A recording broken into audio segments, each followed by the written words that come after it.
Good afternoon friends. मेरा नाम नितेश अरोड़ा है और आज की वीडियो जो बनाई जा रही है वो है insurance first before investment. Insurance क्यों सबसे पहले ज़रूरी है बिफोर दी इन्वेस्टमेंट जो आप करते हैं। सपोज़ मैं पहले एग्ज़ाम्पल लेता हूँ कि आप पहले इन्वेस्टमेंट ही करते हैं। आप फ़िक्स डिपॉज़िट करते हैं, आप म्यूचुअल फंड्स करते हैं, आप शेयर्स में इन्वेस्ट करते हैं। आपने 1 लाख रुपए इन्वेस्ट किया, 2 लाख रुपए इन्वेस्ट किया और आपने इंश्योरेंस नहीं लिया। अब घर में कोई भी छोटी सी प्रॉब्लम आ जाती है, कोई इमरजेंसी हॉस्पिटलाइजेशन हो जाती है, तो क्या होता है कि आपकी जितनी भी सेविंग्स हैं ये उसके ऊपर इम्पैक्ट डालता है। जब उसके ऊपर इम्पैक्ट डालता है तो ज़्यादातर इन्वेस्टमेंट आपको रिडीम करनी पड़ती है। इन्वेस्टमेंट को आपको पैसा निकालना पड़ता है, जिसके कारण क्या होता है कि जितना समय आपने अपनी इन्वेस्टमेंट को दिया था 5 साल, 10 साल, 15 साल, 20 साल, उसका बहुत ही सिग्निफिकेंट पार्ट आपका इन्वेस्टमेंट में से चला जाता है और आपको बहुत ही दुख होता है कि काश मैंने भी इंश्योरेंस लिया होता। इंश्योरेंस लेने का मतलब ये नहीं कि इंश्योरेंस आपको 100% पैसा दे देगा, बट उसका मतलब ये है कि ज़्यादा से ज़्यादा एक्सपेंसेस आपके इंश्योरेंस में से निकल जाएं जब भी कोई भी इंश्योरेंस क्लेम आए। हेल्थ इंश्योरेंस की बात करते हैं तो हेल्थ इंश्योरेंस आपको प्रोटेक्ट करता है कि कोई भी मेडिकल इमरजेंसी अगर घर पे आ जाती है, आपको, आपके स्पाउस को, आपके किड्स को, आपके पेरेंट्स को, तो हेल्थ इंश्योरेंस आपको बहुत ही ज़्यादा पार्ट आपका उसमें से प्रोटेक्ट करता है कि आपका जो इन्वेस्टमेंट का पार्ट है वो उसमें से ना जाए। और इंश्योरेंस की तरह इंश्योरेंस की वजह से आपका जो क्लेम है वो निकल जाए और आपके इन्वेस्टमेंट बच जाए। तो insurance is a risk transfer tool. इसे रिस्क ट्रांसफ़र टूल कहा गया है कि आप अपना जो भी रिस्क है वो आप इंश्योरेंस कंपनी को दे सकते हैं प्रीमियम की तरह। तो आप अपना प्रीमियम उनको एक प्रीमियम पे करते हैं एनुअली, जिसकी एवज़ में वो आपका रिस्क को कवर करता है। वो 5 लाख का रिस्क कवर करता है, 10 लाख का रिस्क कवर करता है, 20 लाख का रिस्क कवर करता है। तो जितना वो आपका रिस्क कवर करेगा उतना आपको इंश्योरेंस क्लेम के टाइम पे आपको हेल्प मिलेगी। इसलिए ये कहा गया है कि insurance is like a seat belt. You never know when you will need it, but it is better to have it and not need it than to need it and not have it. तो इसका मतलब ये है कि insurance एक seat belt की तरह है। जब आप गाड़ी में बैठते हैं तो आप सबसे पहले सीट बेल्ट को लगाते हैं। सीट बेल्ट को लगाने का मतलब ये है कि कभी जब भी एक्सीडेंट हो तो सीट बेल्ट आपको प्रोटेक्ट करे। सीट बेल्ट आपको प्रोटेक्ट करेगी तो आपकी जान माल की नुकसान कम होगी। तो अगर आप इंश्योरेंस ले लेंगे तो जो भी आपकी इन्वेस्टमेंट है वो प्रोटेक्ट हो जाएगी, आपकी जो सेविंग्स हैं वो प्रोटेक्ट हो जाएगी। अब हम हेल्थ इंश्योरेंस का एक एग्ज़ाम्पल लेते हैं। तो अगर 10 लाख रुपए का क्लेम आ जाता है तो उसमें से ज़्यादा पार्ट आपको हेल्थ इंश्योरेंस के तहत आपको मिल जाएगा और आपका इन्वेस्टमेंट बच जाएगा।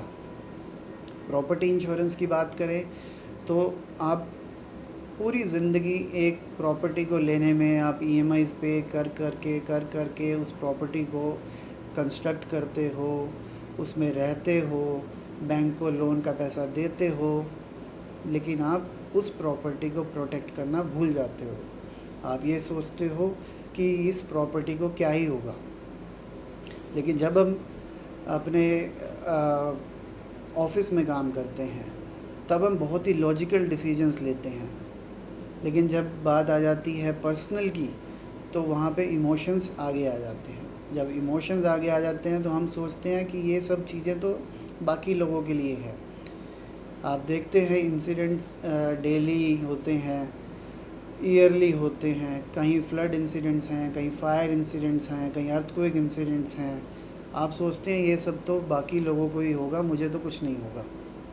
आप ये नहीं सोचते जस्ट इन केस अगर ये सब मेरे साथ हो गया तो, अगर ये हो गया तो क्या करोगे आप? क्या आपके पास उतनी सेविंग्स हैं कि आप उसको दोबारा से रीबिल्ड कर सको? 1 करोड़ का घर है जिसको आपने बनाया है, अगर उसमें कोई फायर इंसिडेंट हो जाए और टोटल लॉस हो जाए, क्या आपके पास पूरी सेविंग्स फिर से 1 करोड़ की है कि आप उसको दोबारा बना सकते हो? अगर आपके पास सफिशेंट फंड्स हैं तो ठीक है, आपको इंश्योरेंस की ज़रूरत नहीं है। लेकिन अगर आपके पास, आप सोचते हो कि मेरे पास इतने सफिशेंट फंड्स नहीं हैं, तो आपको रिस्क को ट्रांसफ़र करना चाहिए। Risk transfer cost is very low. Third हम बात करते हैं पर्सनल एक्सीडेंट इंश्योरेंस की। पर्सनल एक्सीडेंट इंश्योरेंस क्या काम आता है कि कोई भी आपको पर्सनल इंजरी हो जाए, आपको चोट लग जाए, तो जो आप बिज़नेस में काम करने के लिए जाते हो आप ना जा पाएँ, आप ऑफ़िस में जाते हो आप ऑफ़िस में ना जा पाएँ बिकॉज़ आपको डॉक्टर ने बेड रेस्ट बताया है, आपका कोई हाथ या पैर टूट गया, तो क्या होता है कि पर्सनल एक्सीडेंट इंश्योरेंस से आपको पैसा इंश्योरेंस कंपनी के थ्रू मिल जाता है। जिससे क्या होगा, जो दिन पर दिन के आपके खर्चे हैं, आपकी ईएमआईज़ हैं, लिविंग स्टाइल एक्सपेंसेस हैं, वो सब उसमें आपको ये हेल्प करेगा। अदरवाइज़ क्या होता है कि आपको आपकी इन्वेस्टमेंट को ही रिडीम करना पड़ेगा। अगर आपके पास सफिशेंट फंड्स हैं तो ठीक है, आपको इस इंश्योरेंस की भी ज़रूरत नहीं है। लेकिन अगर आप सोचते हो कि जस्ट इन केस अगर ऐसा हो गया तो क्या होगा, तो आप अपना रिस्क को ट्रांसफ़र करके पर्सनल एक्सीडेंट इंश्योरेंस को भी ले सकते हैं। ये सब फाउंडेशन है, इंश्योरेंस की फाउंडेशन है या फाइनेंशियल फाउंडेशन है। अगर आप अपनी इन्वेस्टमेंट को ग्रो करना चाहते हो, जो भी आप करते हो, आप फ़िक्स डिपॉज़िट करते हो, आप म्यूचुअल फंड्स करते हो, आप शेयर्स में इन्वेस्ट करते हो, आप प्रॉपर्टी में इन्वेस्ट करते हो, आप जो मर्ज़ी इन्वेस्टमेंट करते हो, वो इन्वेस्टमेंट लॉन्ग टर्म में तभी ग्रो करेंगी अगर आपने ये सीट बेल्ट बांध रखी हैं, अगर आपने ये फाउंडेशन पहले से स्ट्रॉन्ग रखी है। क्योंकि हम नहीं जानते कि कल को क्या होगा। आपको हेल्थ इमरजेंसीज भी हो सकती हैं, आपको प्रॉपर्टी रिलेटेड इंसिडेंट भी हो सकता है, पर्सनल एक्सीडेंट रिलेटेड इंसिडेंट भी हो सकता है, एंड ऑल्सो डेथ भी आ सकती है। डेथ की बात करें, क्या आपने नहीं देखा कि कितने लोग हार्ट अटैक से जा रहे हैं, कितने लोग एक्सीडेंट की वजह से जा रहे हैं, कितने लोग नेचुरली यहाँ से जा रहे हैं। हम लोग ये सोचते हैं कि ये सब तो दूसरों को ही होगा, हमें तो कुछ नहीं होगा। अगर आप ये सोचते हो कि आपके पास एक सफिशिएंट फंड्स जमा हैं कि आपके जाने के बाद भी वो काम आ जाएगा, तो आपको उस टर्म इंश्योरेंस की ज़रूरत नहीं है। लेकिन अगर आप सोचते हो कि सारा मेरा जो इन्वेस्टमेंट है वो ख़त्म हो जाएगा, या इन्वेस्टमेंट जो किया हुआ है वो बहुत ही कम है, तो आपको टर्म इंश्योरेंस की बहुत ज़्यादा ज़रूरत है। अब टर्म इंश्योरेंस में भी हम बात करें तो लोग बात करते हैं कि मैंने तो LIC ले रखी है, मैंने ये ले रखा है, बट हम ये नहीं देखते कि उसमें कि लाइफ कवर आपका कितना है। क्या वो लाइफ कवर सिर्फ 5 लाख का है, 10 लाख का है, 15 लाख का है? क्या आपने कभी देखने की कोशिश करी? तो आपको ये देखना चाहिए कि आप टर्म इंश्योरेंस कितना ले रहे हो। इसके बारे में हम आगे डिटेल में भी बात करेंगे। सिमिलरली एमरजेंसी फ़ंड, अब एमरजेंसी फ़ंड की अगर हम बात करें तो क्या होता है कि किसी के पास भी आपके जो लिविंग एक्सपेंसेस हैं उसका 3 टाइम्स 6 टाइम्स या 12 मंथ्स का भी एमरजेंसी फ़ंड नहीं होता। हम सोचते हैं कि जो ये जॉब हम आज कर रहे हैं वो सदा के लिए चलती रहेगी। क्या आपने नहीं देखा कि कितनी कंपनीज़ का ले ऑफ हो रहा है? क्या आप नहीं देख रहे कि आर्टिफिशियल इंटेलिजेंस कैसे आगे बढ़ रहा है? तो एमरजेंसी फ़ंड का होना बहुत ज़रूरी है। क्या आप नहीं देखते कि कोई भी अनसर्टेनिटी घर में आ सकती है, कोई भी फ्यूचर एक्सपेंसेस आ सकते हैं, कोई ट्यूशन एक्सपेंसेस आ सकते हैं, कोई इंजरी हो सकती है, कुछ भी हो सकता है। तो एमरजेंसी फ़ंड का भी होना बहुत ज़रूरी है। और ये एमरजेंसी फ़ंड आप अपने फ़िक्स डिपॉज़िट में रख सकते हैं, आप सेविंग अकाउंट में रख सकते हैं, म्यूचुअल फ़ंड के आप लिक्विड फ़ंड में रख सकते हैं, कैश भी रख सकते हैं। कहने का मतलब ये है कि आपके पास एमरजेंसी फ़ंड 3 महीने का, 6 मंथ्स का या 12 मंथ्स का होना ज़रूरी है।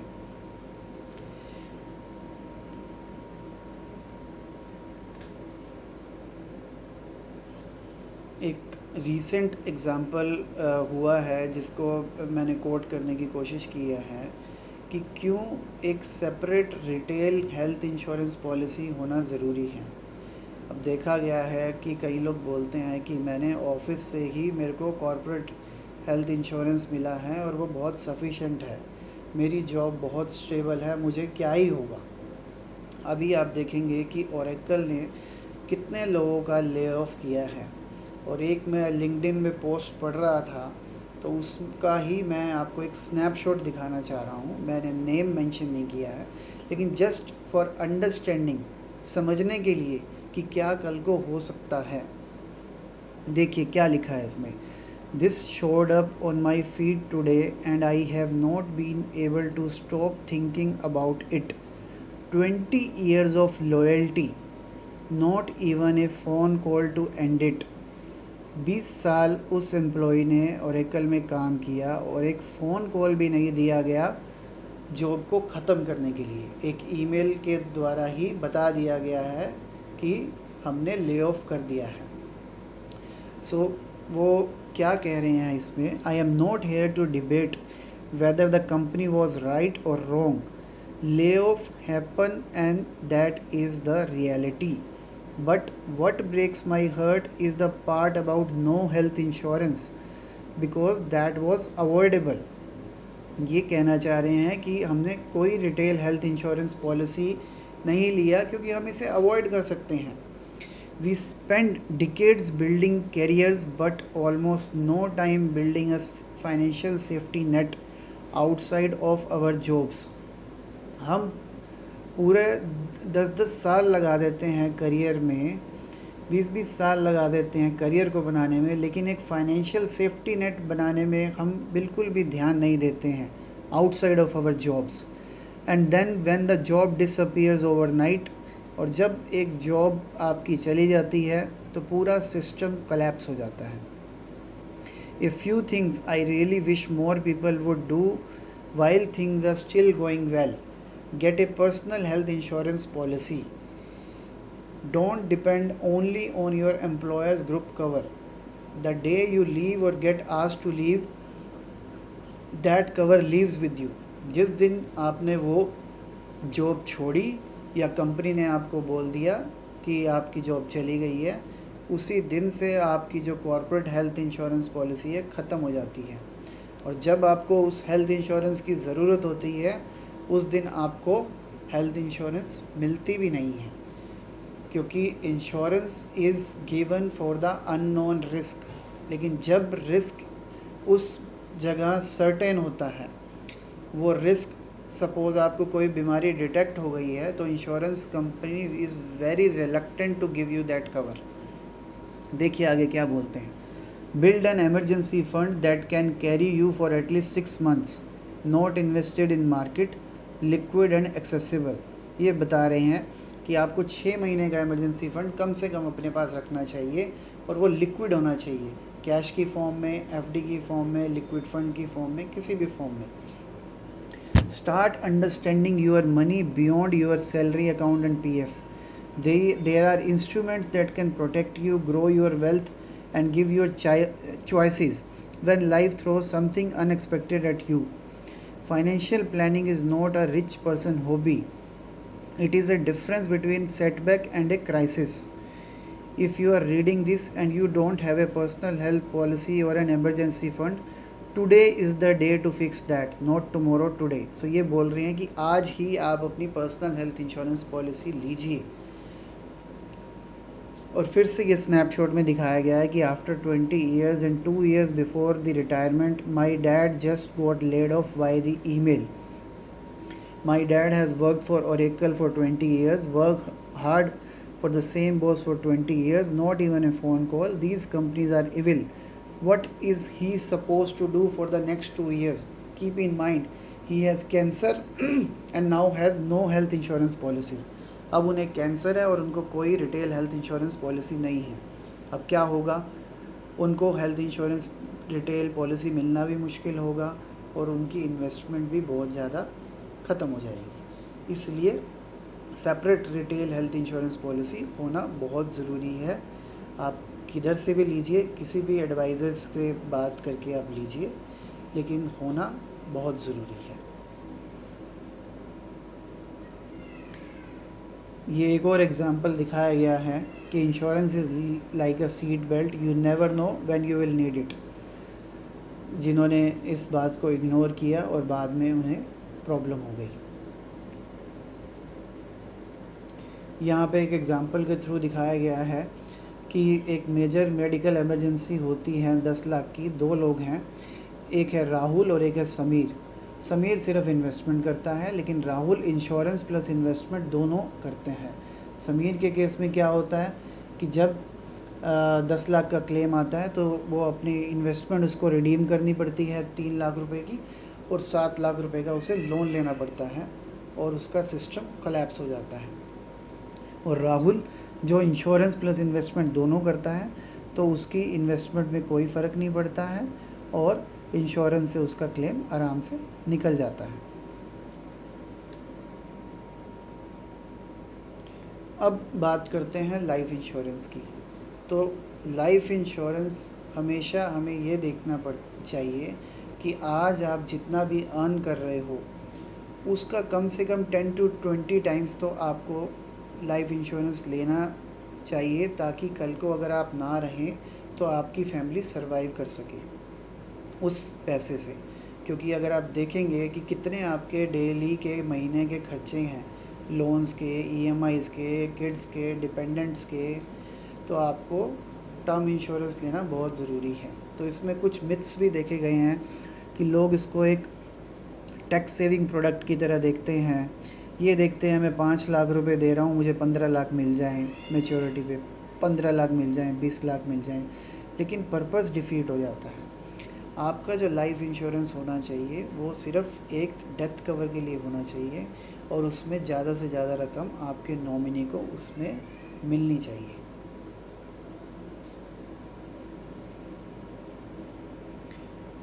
इसमें भी अगर आप देखेंगे सिमिलर टाइप का हमने एक एग्ज़ाम्पल कोट करने की कोशिश की है कि एक है जो सिर्फ इन्वेस्टमेंट करता है अमित, और राजेश जो है इन्वेस्टमेंट प्लस इंश्योरेंस बहुत करता है. अब अमित ने क्या किया, 20,000 इन्वेस्ट करके 10 लाख रुपए की सेविंग इकट्ठी कर ली and earning member passes away. तो क्या होता है, जो आप उनके डिपेंडेंट्स हैं उनको के पास सिर्फ 10 लाख रुपए ही आए और उनको फिर बहुत मुश्किल हुई आने वाले टाइम के लिए. उनका फाइनेंशियल सिस्टम कोलैप्स हो गया. अब जो राजेश है वो इन्वेस्टमेंट प्लस इंश्योरेंस दोनों करता है. 1 करोड़ का उसने कवर लिया हुआ है. तो जब राजेश की डेथ होती है तो उनकी फैमिली को 1 करोड़ रुपीज़ वहाँ से मिल जाता है और उनको काफ़ी उसमें हेल्प मिलती है जब राजेश नहीं होते.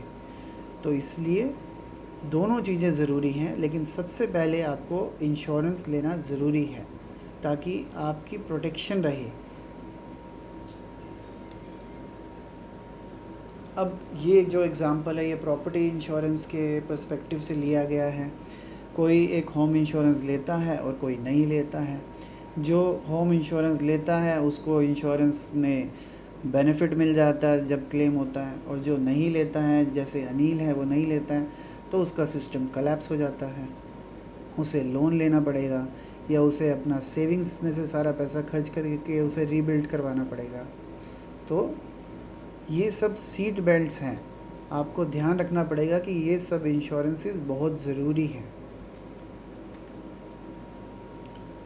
अब जो प्रॉपर्टी इंश्योरेंस नहीं लेता है उसका सिस्टम कोलैप्स हो जाता है. जो लेता है वो आराम से बैठता है, he has a peace of mind. अब ये बताया गया है कि जब ये फाउंडेशन स्ट्रॉन्ग होगी, health insurance, life insurance, property insurance, तो you will have a peace of mind और ये जब सीट बेल्ट आपने बांधी हैं तो आपकी जो भी इन्वेस्टमेंट है लॉन्ग टर्म के लिए वो हमेशा ग्रो करेगी। नहीं तो क्या होगा, कोई भी इमरजेंसी आएगी तो आपको अपनी इन्वेस्टमेंट से पैसा निकाल के वो सब चीज़ें करनी पड़ेंगी और आपका जो इन्वेस्टमेंट का जो पर्पस है वो डिफीट हो जाएगा। सिमिलरली हमने इमरजेंसी फ़ंड की भी पहले बात करी थी कि इमरजेंसी फ़ंड होना भी बहुत ज़रूरी है, क्योंकि जब इमरजेंसीज आती हैं तो फिर आपको अपनी इन्वेस्टमेंट्स को रिडीम करना पड़ता है। मेडिकल एक्सपेंसेस की बात करें, इंश्योरेंस से भी आपको 100% पैसा नहीं मिलता, तो कुछ पैसा तो आपको इमरजेंसी के लिए चाहिए। जॉब लॉस हो जाए तो जॉब लॉस के टाइम पे आप क्या करोगे, आपको मुश्किल हो जाएगी, आपको फिर लोन लेना पड़ेगा अपने डे टू डे एक्सपेंसेस को मीट करने के लिए। कोई अर्जेंट रिपेयर्स आ जाएं, कार इंश्योरेंस भी लेते हो, सारा पैसा तो नहीं मिलता, तो कुछ पैसा जो आपको देना पड़ेगा वो भी इमरजेंसी के टाइम पे आपके पास होना चाहिए। कोई और अनएक्सपेक्टेड एक्सपेंसेस आ जाएं, घर पे ज़रूरत आ जाए, तो ये सब चीज़ें बहुत ज़रूरी हैं। इमरजेंसी फ़ंड का होना भी बहुत ज़रूरी है। तो ये जो वीडियो बनाई गई है आज, उसका मकसद यही है कि आपको एक थोड़ा सा अंडरस्टैंडिंग दी जाए कि ये सब चीज़ें बहुत ज़रूरी हैं और इनका हमें ध्यान रखना चाहिए। आप अपने किसी भी एडवाइज़र को से बात करके अपनी ये सब चीज़ें सेट कर सकते हैं और इन सब चीज़ों का ध्यान रख सकते हैं। अगर आपको ये वीडियो पसंद आया तो इसे कृपया लाइक करिए, चैनल को सब्सक्राइब कीजिए और अपने फ्रेंड्स के साथ शेयर कीजिए। Thank you very much.